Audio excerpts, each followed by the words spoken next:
Hello programmers, welcome to the rising programmers. আমি শাহাদাত হোসেন আছি আপনাদের সাথে, এবং সেই সাথে ওয়েলকাম করছি বাংলায় পাইথন টিউটোরিয়ালের 22 নম্বর পর্বে। গত পর্বে আমরা দেখেছিলাম কিভাবে একটা স্ট্রিংকে স্লাইসিং করতে হয়, তারপর কিভাবে একটা স্ট্রিংকে রিভার্সিং করতে হয়, সবশেষে ইমিউটেবিলিটি নিয়ে আমরা জেনেছিলাম। সুতরাং যারা আগের পর্বটি না দেখেই এই পর্বে চলে এসেছেন, অনুগ্রহ করে আগের পর্বটি দেখে নেবেন। যাই হোক, আমাদের আজকের পর্বটি হলো পাইথন স্ট্রিং এর থার্ড পার্ট।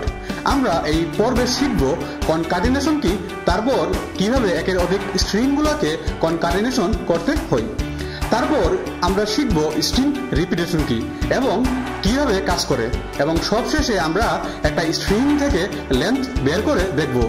তো চলুন দেরি না করে শুরু করে ফেলি আমাদের আজকের পর্বটি।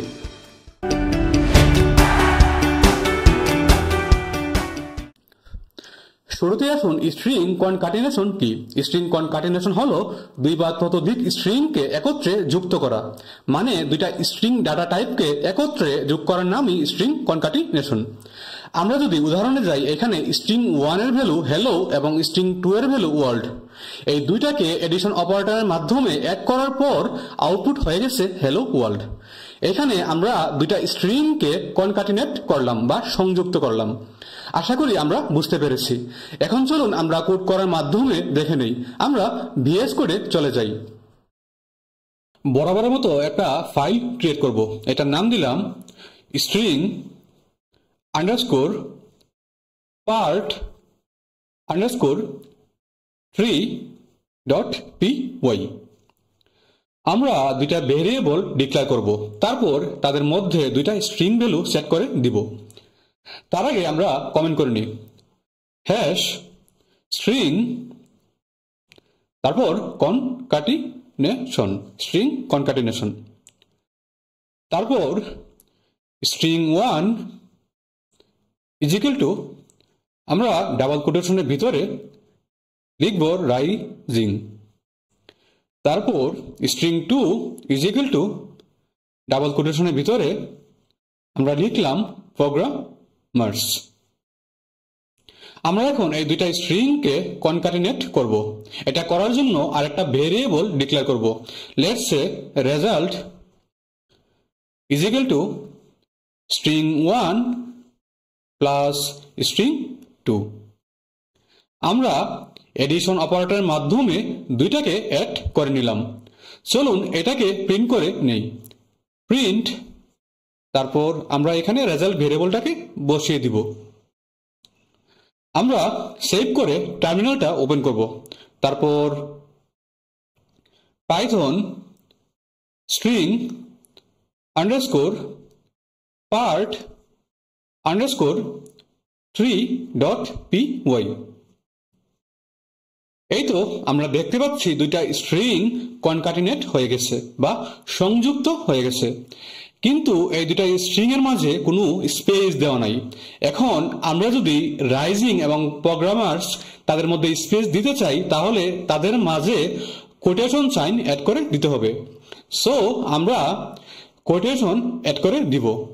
আমরা স্ট্রিং 1 এর পরে আমরা প্লাস, তারপর কোটেশন দিয়ে দিলাম। আমরা যদি আবারও রান করি, আমরা বারবার কমান্ড না লিখে আমরা যদি কিবোর্ডের পেজ আপ কিতে প্রেস করি, তাহলে আগের কমান্ডটি চলে আসবে। তাতে করে আমাদের বারবার কমান্ডটি লিখতে হবে না। আমরা এন্টার প্রেস করলাম। এই তো আমরা দেখতে পাচ্ছি দুইটা স্ট্রিং এর মাঝে স্পেস ক্রিয়েট হয়ে গিয়েছে। আবার আমরা যদি চাই যে একসাথে অনেকগুলো স্ট্রিং কনকাটিনেট করতে, সেটাও পারবো। জাস্ট রেজাল্টের মধ্যে এডিশন অপারেটর ইউজ করে আরো স্ট্রিং ভ্যালু সেট করে কাজটি করতে পারবো। তারপর আমরা যদি চাই যে ডিফারেন্ট ডাটা টাইপকে স্ট্রিং এর সাথে কনকাটিনেট করতে, আমরা সেটাও পারবো। ধরুন আমরা চাচ্ছি যে রাইজিং প্রোগ্রামার্স এর পর ইন্টিজার ভ্যালু অ্যাড করতে, সেটাও পারবো। বাট এই ক্ষেত্রে ইন্টিজার ভ্যালুকে আমাদের স্ট্রিং এ রূপান্তর করতে হবে। চলুন আমরা আরেকটা ভেরিয়েবল ডিক্লেয়ার করি, তারপর এর মধ্যে ইন্টিজার ভ্যালু স্টোর করি। Let's say year is equal two 2025। এখন আমাদের টাইপ কাস্টিং বা টাইপ কনভার্সন করে ইন্টিজারটাকে স্ট্রিং এ নিয়ে আসতে হবে। আর কিভাবে টাইপ কনভার্সন করতে হয় আমরা 7 নম্বর পর্বে দেখেছিলাম। যেহেতু স্ট্রিং এ কনভার্ট করব তাহলে আমরা লিখব, আমরা স্ট্রিং 2 এর পরে প্লাস অ্যাড করে দিলাম, তারপর আমরা একটা স্পেস দিব। সো স্পেস দেওয়ার জন্য আমরা এখানে ডাবল কোটেশন অ্যাড করে দিলাম, তারপর প্লাস, তারপর আমরা এখানে স্ট্রিং ফাংশনটিকে কল করলাম, তারপর এখানে ইয়ার ভেরিয়েবলটাকে বসিয়ে দিলাম। আমরা সেভ করে আউটপুটটি দেখে নেই। এই তো আমাদের আউটপুটটি চলে এসেছে, রাইজিং প্রোগ্রামার্স 2025। সুতরাং আশা করি কিভাবে একটা স্ট্রিংকে বিভিন্নভাবে কনকাটিনেট করতে হয় আমরা বুঝতে পেরেছি।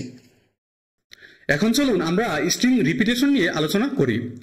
স্ট্রিং রিপিটেশন মানে একটা স্ট্রিংকে বারবার রিপিট করা বা পুনরাবৃত্তি করা।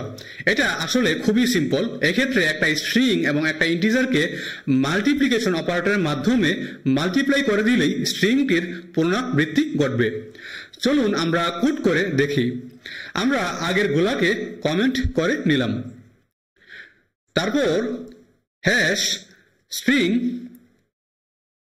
রিপিটিশন, তারপর আমরা একটা ভেরিয়েবল ডিক্লেয়ার করব। Let's say string is equal to double কোটেশনের ভিতরে আমরা লিখব পাইথন, তারপর আরেকটা ভেরিয়েবল ডিক্লেয়ার করে অপারেশনটা চালাবো। Let's say repeated underscore string is equal two string, তারপর মাল্টিপ্লিকেশন অপারেটর, তারপর আমরা চাচ্ছি আমাদের স্ট্রিংটিকে 3 বার রিপিট করতে, সো 3। আমরা এটাকে প্রিন্ট করে নেব, প্রিন্ট, তারপর প্যারেন্থেসিসের ভিতরে আমরা রিপিটেড আন্ডারস্কোর স্ট্রিং ভেরিয়েবলটাকে বসিয়ে দিব। আমরা সেভ করে রান করে নিব। এই তো আমাদের স্ট্রিংটি 3 টাইমস রিপিট হয়েছে। আশা করি আমরা বুঝতে পেরেছি। এখন আসুন সর্বশেষ টপিকে, সেটা হলো length of a string. Length of a string বলতে বোঝায় একটা স্ট্রিং এ থাকা ক্যারেক্টারের সংখ্যা, যেটা পাইথনের built in length function use করে আমরা বের করতে পারি। চলুন আমরা আগের স্ট্রিংটির লেন্থ বের করি। Let's say length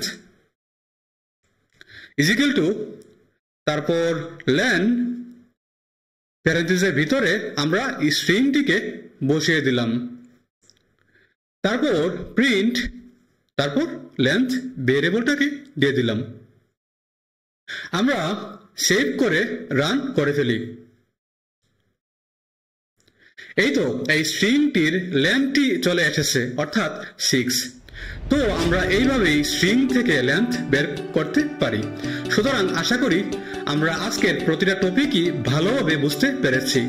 and that's for now. দেখা হবে পরের পর্বে। সবাই ভালো থাকবেন, সুস্থ থাকবেন এবং সবাইকে নিয়ে সুন্দর একটা জীবন উপভোগ করবেন।